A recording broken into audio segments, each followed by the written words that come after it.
Y bueno, como todas las semanas, como todos los lunes, les doy la bienvenida a una nueva clase, a una nueva sesión de nuestra clase sobre procesos creativos. Ya vamos en la semana número 6 y bueno, primero que todo agradecerles a todos por enviarme a tiempo su trabajo, el trabajo sobre la charla de Felipe.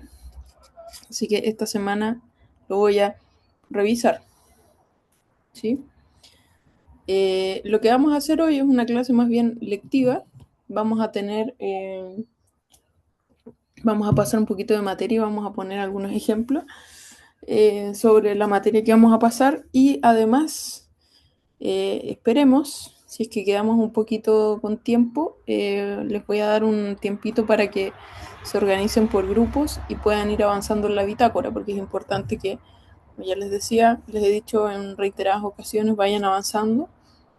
La idea es que se aproveche las horas de la clase para hacerlo, ya que lo tienen que hacer grupalmente. Entonces, dicho eso, vamos a comenzar ya con la materia del día de hoy, donde vamos a revisar varias cosas. Centralmente lo que vamos a hacer, vamos a revisar la idea del mundo del arte actualmente, bajo la perspectiva de un profesor, un académico que se llama Marcus Gabriel, y su texto que se llama El poder del arte. Entonces, como ya les había adelantado, lo que vamos a hacer hoy es revisar prácticas creativas actuales bajo el punto de vista de un pensador contemporáneo influyente, que es este filósofo alemán muy joven, Marcos Gabriel. Y como idea central, vamos a pensar el arte, o desde el punto de vista de él, con los distintos ejemplos que les voy a ir dando. El arte lo vamos a concebir como una actividad en la que el espectador, es decir, nosotros, tenemos una función fundamental, porque vamos a ser nosotros quienes las actuamos o interpretamos. Esto se parece un poco a la metodología pretextos, cuando ¿se acuerdan que hablábamos en vez de, eh, en vez de hacer un resumen sobre el texto, sobre su argumento, lo que hacíamos era hacerle preguntas al texto? En este caso, también vamos a interpretar al arte y vamos a ser nosotros quienes vamos a actuar ese arte. Lo vamos a interpretar. Ya les voy a ir explicando de qué se trata esto. Y a su vez, las obras de arte, como resumen también de la clase, nos van a ofrecer una composición autónoma, amoral, ajurídica y apolítica, y eso también vamos a revisar de qué se trata. Entonces, en el centro de toda esta presentación tenemos al filósofo alemán Marcus Gabriel, que tenemos ahí una breve biografía sobre él, que nació en Remagen, en Alemania, en 1980, y a sus recién 29 años se convirtió en el profesor universitario más joven de Alemania. Es actualmente profesor titular en la Universidad de Bonn y dirige el Centro Internacional de Filosofía Alemana, de Alemania, perdón. Y su libro ¿Por qué no existe el mundo? Fue considerado por Slavoj Žižek, un filósofo bastante importante en la actualidad, como un majestuoso experimento mental. Así que tiene una buena bibliografía por ese lado Marcus Gabriel. Entonces él lo que hace, y lo que vamos a hacer en esta primera parte, es preguntarnos ¿qué conforma, qué es el arte en la actualidad? Y él parte bajo una premisa bien general, diciendo, bueno, las obras de arte están presentes en todas partes. Y ahí vamos a leer un extracto del texto, que se los voy a ir leyendo de manera lenta para que lo vayamos analizando. Entonces él dice, en este texto, él dice, vivimos en una época estética, las obras de arte están presentes en todas partes. Hoy en día, en particular, se está volviendo cada vez más difícil distinguir el arte del diseño. Al fusionarse, las obras de arte y los objetos de diseño cambian de forma y de aspecto y aparecen allí donde no se les espera. Por supuesto, siempre se pueden admirar las obras en el museo, escuchar un concierto o ver una película, pero basta con caminar por una ciudad que tenga algo de historia para estar en presencia de la arquitectura, que también es una forma de arte. Recorrer las tiendas de lujo en las grandes capitales nos expone a artículos de moda únicos, que están moldeados por el poder que tiene el arte para hacer destacar los objetos. Cualquiera que haya visitado Japón habrá notado que allí la alimentación también es una forma de arte, cosa que, por ejemplo, no es obvia en un contexto de consumo de fast food. Sin embargo, incluso McDonald's, cuya comida no tiene aparentemente nada de estético, utiliza con gran fuerza el arte y el estetismo para enmascarar la mediocridad de los alimentos que ofrece. Entonces, básicamente, este texto lo que nos hace es reflexionar sobre la idea de que las obras de arte, si están presentes, las podemos reconocer en distintos contextos, en distintos lugares. Y acá yo les dejo otro texto que habla sobre el arte en la actualidad. Y también se los leo. En The Art World, una revista, un artículo que tuvo una gran influencia, el filósofo americano Arthur C. Danto señala que las obras de arte, por esencia, son parte integral del mundo del arte. El mundo del arte comprende a los artistas, los críticos de arte, los museos, los comerciantes de arte, los historiadores del arte, incluso los productores de las materias primas que son transformadas por los artistas en obras de arte. Arthur C. Danto piensa que no existe obra de arte fuera del mundo del arte. Es el mundo del arte que transforma las obras de arte en lo que ellas son. Entonces aquí lo que se está hablando es que las obras de arte, así como otros elementos, como los actores que forman parte, que están inmiscuidos en distintas etapas de la obra de arte, también son parte de lo que él denomina el mundo del arte. Y esto tiene que ver mucho con la idea que probablemente muchos han escuchado a la hora de trabajar.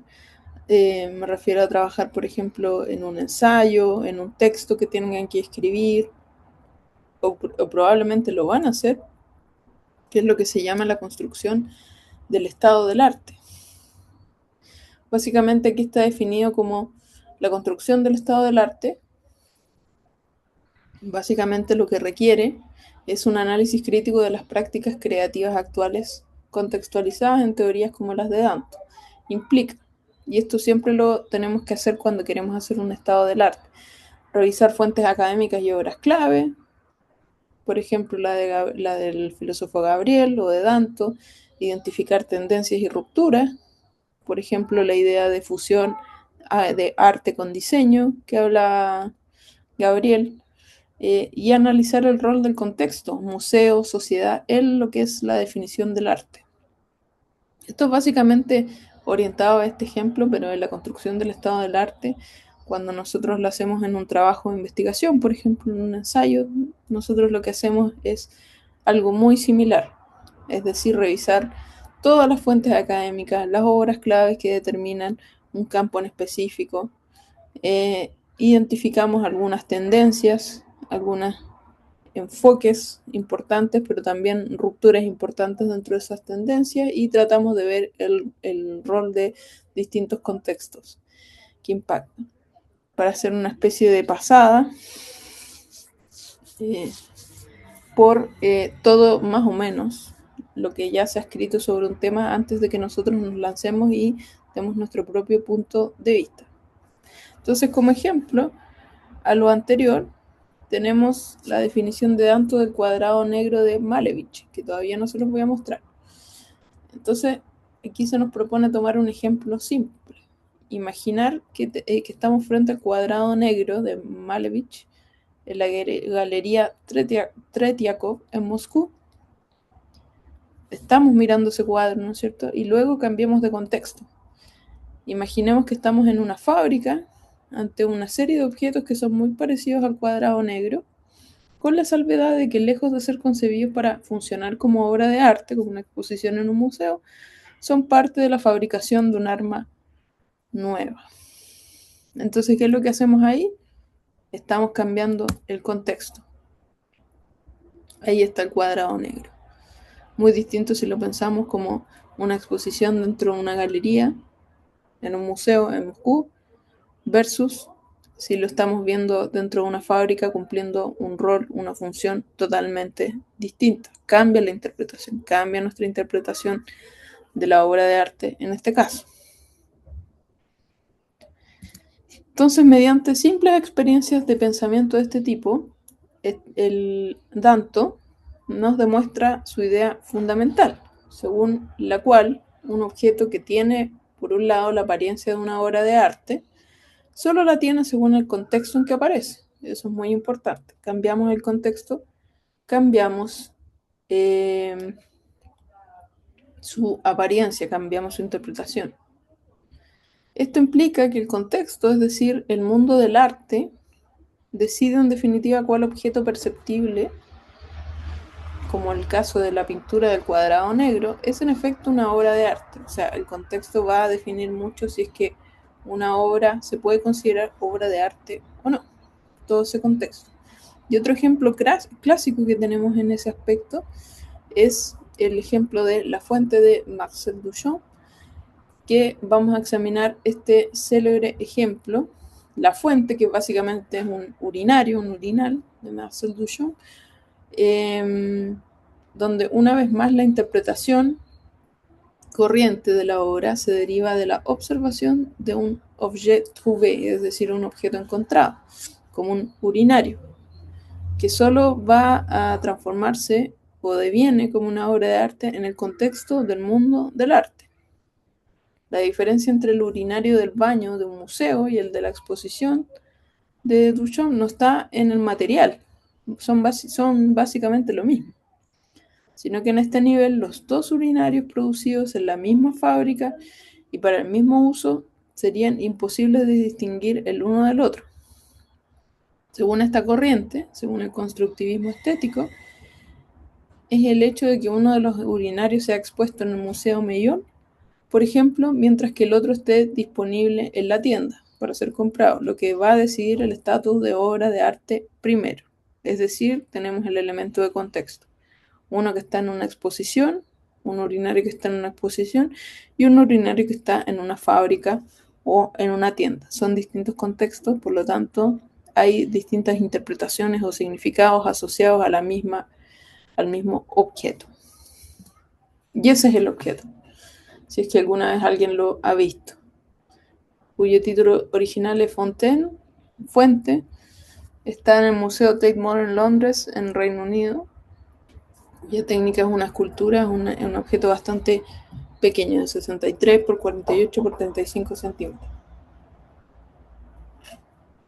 Y aquí lo interesante es que Duchamp nos va a presentar cómo con esta obra La Fuente, que el problema no es el objeto como tal, sino la estructura mental y crítica que se le aplica a ese objeto en un determinado campo del arte.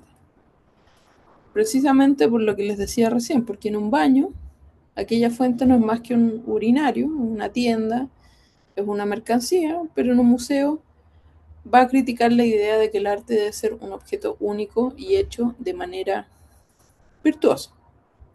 El contexto es muy importante.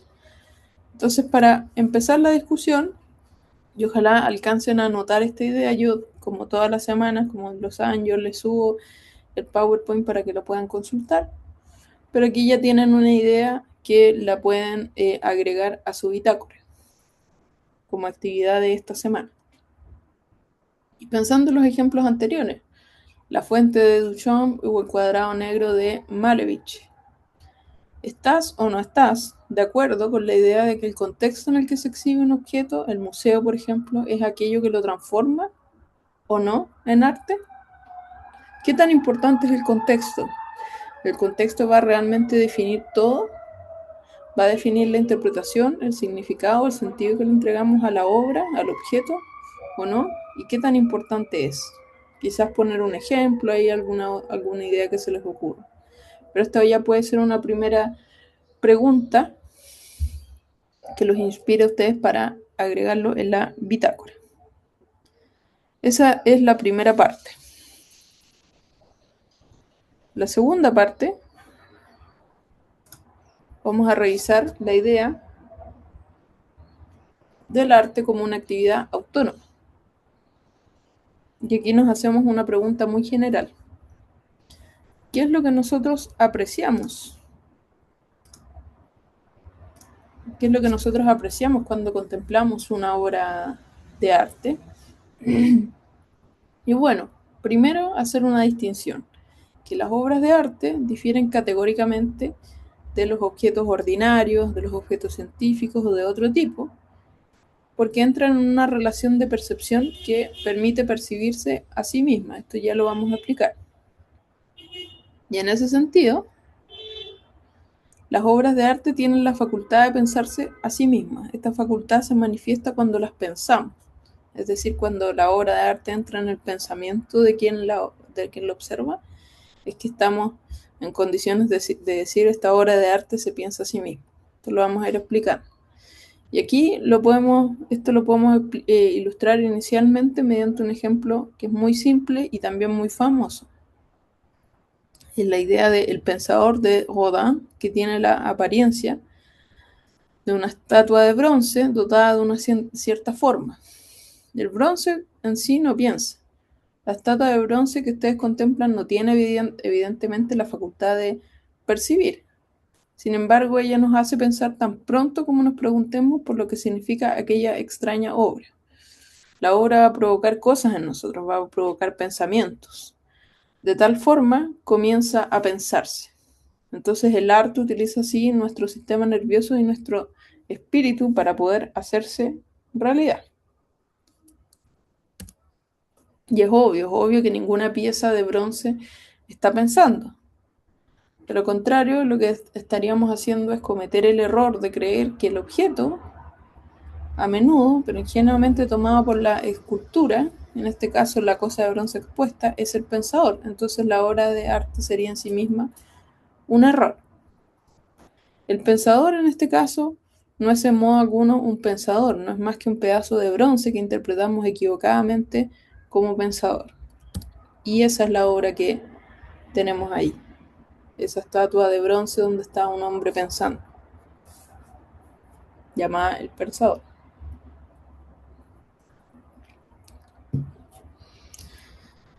Entonces, ¿qué es lo que hace el pensador?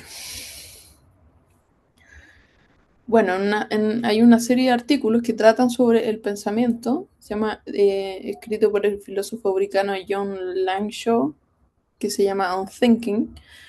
Aquí él se pregunta repetidas veces, ¿qué hace el pensador? Bueno, la estatua llega a esa conclusión. La estatua de bronce no hace nada en absoluto. Pero la pregunta tendría que ser otra. ¿Qué hacemos nosotros cuando nos enfrentamos al pensador? La respuesta a esta pregunta es que nosotros hacemos realidad la obra de arte llamada El Pensador. Nosotros lo hacemos. Entonces, esta performance engloba esencialmente la relación de pensamiento entre nosotros y la estatua de bronce. Estamos así integrados a la constitución de la obra de arte en sí misma. Somos parte de esa misma obra. Y se llega a la conclusión de que las obras de arte en sí no existen sin interpretación. La interpretación es importante. Ya vimos que la primera parte de la interpretación tenía que ver con el contexto, ahora tenemos el rol que tiene quienes interpretamos la obra de arte. ¿Qué medida una obra de arte se constituye a sí misma a partir de la interpretación de otros que le dan? Entonces, aquí está la idea de que la percepción del arte o su pensamiento sobre el arte no son actividades externas, sino que forman parte de la obra de arte en sí misma. El acto de interpretación. Por lo tanto, el estado del arte, eso que hablábamos al inicio, se va a nutrir de la interpretación. El estado del arte se nutre de la interpretación activa del espectador, como en Rodin, y de la documentación de estas interacciones. Requiere, entre otras cosas, cómo las obras se piensan a través del público, cómo distintos públicos piensan la misma obra, recopilar críticas sobre la obra, análisis filosófico y respuestas culturales. Ese sería, en este caso, el estado del arte de la estatua El Pensador, cómo distintos públicos van a entender, van a interpretar la misma obra, la estatua. Si hay críticas, hay tipos de análisis, hay alguna respuesta cultural de parte de la población, hay una reacción, etc. Y aquí llegamos a esta conclusión donde se dice que las obras de arte son composiciones y no objetos expuestos en condiciones particulares, como museos, salas de concierto, de cine, sino literalmente componer. Componer consiste en poner cosas en conjunto, las composiciones. Como mínimo, las obras de arte reúnen objetos más o menos ordinarios, por ejemplo, una estatua de bronce, sonidos, palabras impresas o pronunciadas, y una interpretación, es decir, la percepción de una escultura, la lectura de una novela, la representación de una ópera, etc. No se reduce una obra,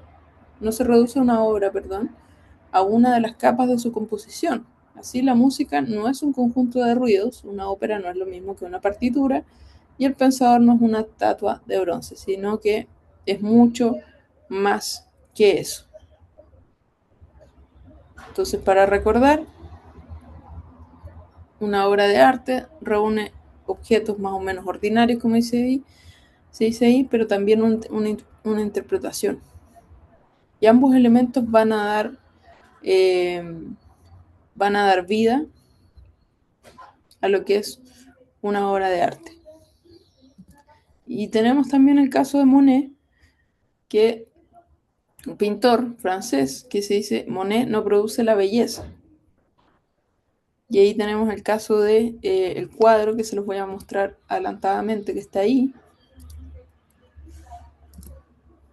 El cuadro Impresión, Sol naciente de Monet no es cualquier ensamblaje de materia. La obra necesariamente causa una sensación que impresiona a nuestra sensibilidad. Nos afecta cada vez más a medida que nos acercamos a ella desde diferentes puntos de vista, a fin de comprender el poder que tiene el arte de hacernos ver las cosas de otra manera. Es de alguna manera como si Monet tuviese acceso a una realidad que él revela al espectador, pero que precisamente él no produce, la está revelando. Eventualmente él produce una pintura, pero no produce las condiciones bajo las que comprendemos su supremo valor estético. Esas condiciones son externas. Monet no puede producir mis impresiones, mi estado psíquico sobre la obra.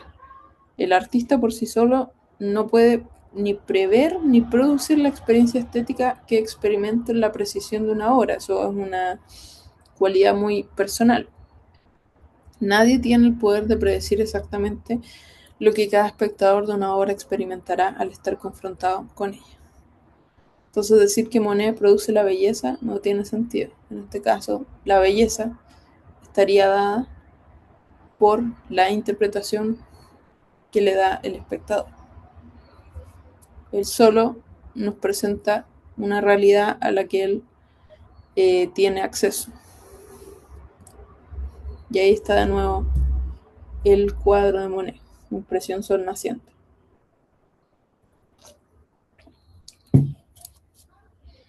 Entonces, tenemos que, bajo este prisma, llegamos a la idea de que las obras de arte deben ser actuadas. Las obras de arte no son naturales, no son estructuras reales implantadas en la naturaleza, sino que las estructuras que crean de acuerdo a su composición son imposibles de encontrar en el universo, no pueden ser percibidas por los sentidos o estudiadas a través del prisma de las ciencias naturales, sino que es otra manera en la cual una obra de arte debe ser accedida, sino que ellas deben ser interpretadas, es decir, actuadas. No es sino en su performance, en su interacción con nosotros, donde se revelan para prestarse al análisis teórico. Es de nuevo, la interacción es la interpretación. Y aquí ponemos un ejemplo de película y nuestra interacción con ellas, la película Alien, que quizás alguno ha visto, bueno, que son varias en verdad. Y a nivel de su composición, Alien no habla precisamente de aliens que utilicen organismos humanos como anfitriones para venir al mundo. Eso es parte de la trama, no de la composición. A nivel de su composición, Alien trata el hecho de que la película nos utiliza a nosotros humanos como huéspedes de su autocreación. Nosotros somos los organismos transformados en anfitriones del acontecimiento, que es la automanifestación de la obra llamada Alien. ¿Se acuerda que esa es más o menos la trama? De los humanos como huéspedes, como anfitriones para venir al mundo. Esa sería la interpretación a nivel de composición, en este caso, en el ejemplo que yo les estoy dando, como persona, como espectador de la película. O por otro lado, tenemos un espectáculo de luces, láser, en el cine, que se convierte en una obra de arte precisamente porque utiliza al público como pantalla. Las películas se proyectan en la pantalla de nuestro espíritu y no como ingenuamente pensamos en la pantalla del cine. Lo que se proyecta en la pantalla es la luz que transforma información. Y lo que hace el público es interpretar luego esa información que está ahí proyectada en la pantalla como una película, en la que los objetos se encuentran reunidos en forma de, por ejemplo, una trama o un relato. Y es que cuando vamos al cine, en el cine somos precisamente absorbidos en la propia existencia de la película. Pensamos bajo esta perspectiva. Pensemos, por ejemplo, en la película Inception, que se tradujo como Origen, Implantación de Christopher Nolan, que es en sí misma una implantación. Esa es una manera de interpretarlo, que es lo que nos provoca la película Inception en este caso. Y otro ejemplo que tenemos de Star Wars, que nadie también otra reflexión desde el punto de vista del espectador, que nadie se ha preguntado nunca por qué hay sables luminosos en Star Wars, ni por qué en las películas de ciencia ficción tantas armas funcionan según la idea de que la luz láser puede matar. Entonces la experiencia de Star Wars tiene cada vez más a la de un puro espectáculo, un espectáculo láser. Es por eso que la película Rogue One, A Star Wars Story, da buena cuenta de la composición de la saga, porque mirar esta película es como ser bombardeado por la versión de alta velocidad de un espectáculo láser. O mejor dicho, se trata realmente de un ataque contra nuestra sensibilidad. Y este ataque explicita el hecho de que la pantalla del cine penetra en nuestra realidad y toma posesión de ella. Entonces nos volvemos parte integrante del acontecimiento de una obra de arte que nos envuelve mediante la ilusión de que se trata de una trama. De nuevo, nos estamos haciendo parte de la obra de arte a través de la interpretación. Y también la idea de que las obras de arte están aisladas de todo lo demás. Las obras de arte están aisladas de todo lo demás, nos absorben a los seres humanos hacia ellas, nos atraen, y una vez que han tomado posesión de nosotros, pueden igualmente liberarnos sin razón. Las obras de arte actúan como agujeros negros ontológicos, son tan masivamente autónomas que a medida que nos acercamos a ellas nos perdemos. Luego, expulsados sin razón aparente, seremos transformados. Y esta transformación, a través de la experiencia estética, no es intencional. Ningún artista necesariamente está en posición de prever lo que pasará después que se interpreta una obra, su obra. Y otra idea interesante es la idea sobre el arte y libertad radical. Que el arte en sí mismo no está sometido a ninguna evaluación más allá de sí mismo. Su autonomía también es radical. Esto significa que nuestra autonomía puede ser activada por una exposición al arte. Nosotros reflejamos su autonomía. Sin embargo, el ser humano vive en el seno de comunidades cuya unidad es moral, jurídica y generalmente política. Nosotros vivimos en comunidades, en países, en sociedades donde tenemos valores, tenemos leyes y normas y también tenemos una forma de organización. Y estas formas de unidad no tienen la forma del arte, son dimensiones distintas, son otros criterios bajo los cuales no necesariamente el arte puede ser evaluado, o sí, también. Por lo tanto, se concluye que el arte es amoral, es decir, carece de valores, ajurídico, no tiene normas ni leyes, y apolítico, no se configura sobre cómo tenemos que organizarnos. El poder del arte es, por consiguiente, un poder absoluto. Se llega a esa conclusión. Ahora, ¿qué es lo interesante de decir esto? Es que uno podría contrastar esta idea, es decir, en realidad el arte sí es moral, sí es jurídico y sí es político. Sí es que el arte tiene distintas dimensiones que sí nos muestra sobre valores que hay en una sociedad concreta, sobre las normas que tiene una sociedad y sobre todo sobre la manera que tiene una sociedad de organizarse desde un punto de vista político, ¿no es cierto?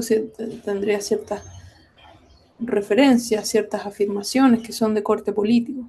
Entonces eso también es bastante cuestionable. Y aquí yo les dejo algunas preguntas para discutir que podríamos trabajar en el caso de la bitácora. Si es que estás de acuerdo con la opinión del autor de que el arte es una actividad amoral, ajurídica y apolítica, ¿y cómo crees que se debe conjugar la libertad del artista con los valores sociales? La segunda pregunta tiene que ver con que existe en una sociedad donde el artista está realizando su obra, existen una serie de valores sociales que van a limitar, pero también van a dar posibilidad a que el artista tenga ciertas libertades. Entonces, ¿cómo se da esa relación? El artista tiene esa libertad para jugar con esos valores sociales, para exprimirlos, para ir más allá de ellos o para ceñirse dentro de ellos.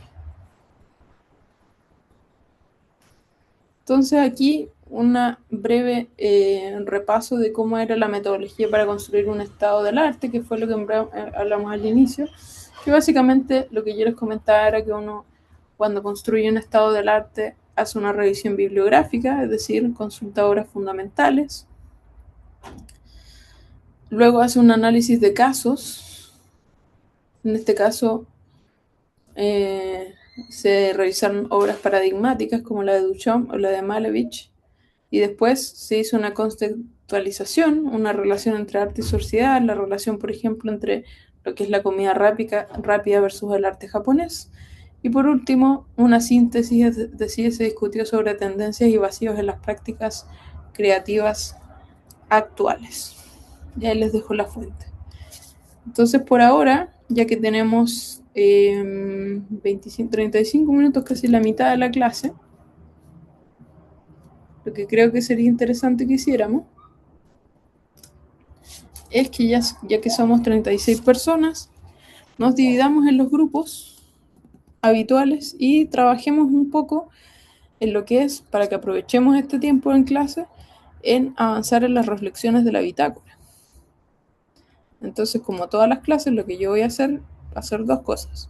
Dividirlos en los grupos que ya están compuestos y dejar la opción abierta para que, dado que el sistema no funciona tan bien, ustedes se puedan mover entre grupos y finalmente llegar al número de grupo que les corresponde correctamente. Entonces yo, siendo la clase termina a las 6:10, como a las 6:05, por ahí, yo voy a cortar y vamos a hacer un pequeño cierre. Así que dicho eso, voy a dividir los grupos.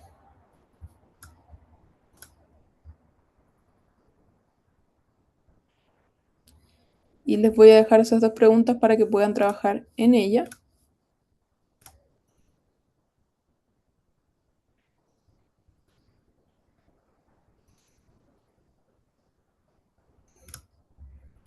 Y nos vemos en un ratito.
Ya muchachos y muchachos, espero cómo les fue.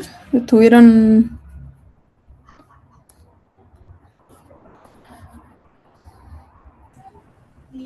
Bien, profe.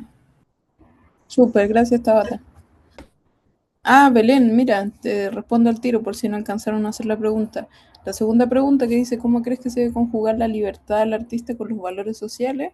Es más o menos lo que explicaba al inicio. Si en una sociedad existen ciertos valores, libertades, ciertas libertades, ¿hasta qué punto esos valores van a permitir que una obra de arte se lleve adelante o van a limitar que la misma obra de arte se lleve adelante? No es lo mismo hacer una obra de arte, por ejemplo, en contextos democráticos, occidentales, versus si los estamos haciendo, por ejemplo, en otro país, en otro contexto, en Asia, en un contexto autoritario, van a reflejar distintos valores. Entonces las obras de arte también se van a ver potenciadas pero limitadas por eso. Así que en esa jugada es a la que se refiere la pregunta, así que espero haberla contestado.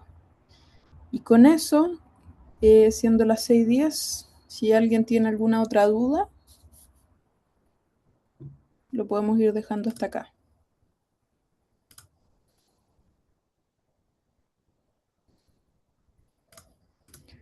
Parece que ninguna duda. Entonces, bueno, les agradezco nuevamente, chicas y chicos, que hayan venido a una nueva sesión de nuestro curso Procesos Creativos. Gracias, Tabata. Que estén muy bien también. Y nos vemos la próxima semana. Espero que hayan avanzado con la bitácora, que estén muy bien. Chao Martín, chao Génesis, chao Lucero, chao Florencia.